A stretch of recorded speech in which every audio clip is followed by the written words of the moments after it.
Hello दोस्तों, नमस्कार। आज मैं सुनाने जा रही हूँ मंगलवार का मंगलदेव की कथा व्रत।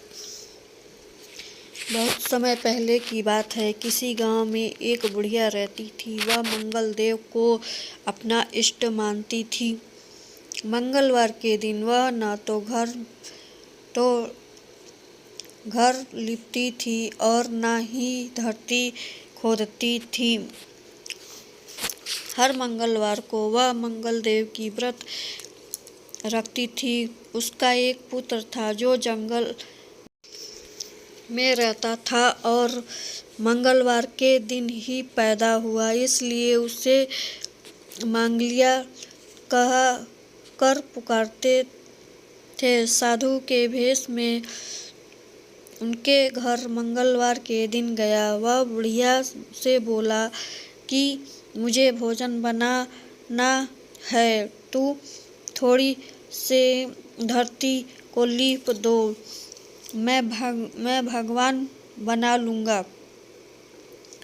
बुढ़िया ने कहा कि महाराज, मैं मंगलवार का व्रत रखती हूँ।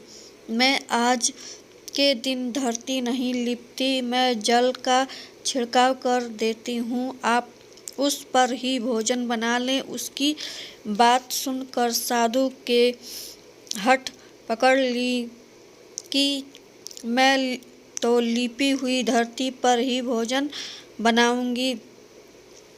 बुढ़िया ने भी रट पकड़ ली थी कि आज मैं धरती ना सकूंगी।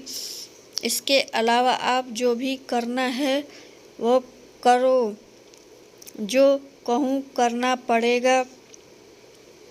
बुढ़िया ने 3 बार वचन दिया। अब अपने बेटे को भी अपने पास बुला लिया।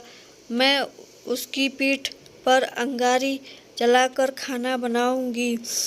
साधु की बात सुनकर बुढ़िया के होश उड़ गए। वह अपने मंगलदेव को साक्षी मानकर वचन दे चुकी थी। उसने मंगलदेव के स्मरण कर अपने बेटे को बुलाया, साधु के पास भेजा। साधु ने कहा कि माँ, तू ही अपने बेटे को लिटा और अंगीठी सुलगा दे। बुढ़िया ने मंगलदेव का स्मरण करते हुए बेटे को औधा लिटा कर अंगीठी जलाई और साधु महाराज को बोलकर अपना काम करने लग गई। जब साधु महाराज का खाना बन गया तब उन्होंने बुढ़िया को आवाज़ लगाई और कहा कि अपने बेटे को बुला दे, वह भी भोग ले लेगा। तेरे अपने इष्ट देव में अटल श्रद्धा है। बुढ़िया ने हैरान होकर कहा कि महाराज, अभी तो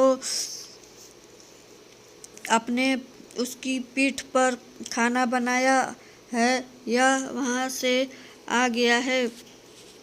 आपकी कृपा, भोजन ग्रहण करें, वहाँ जहाँ जहाँ जाना है वहाँ जाएं, मुझे और दुखी ना करें।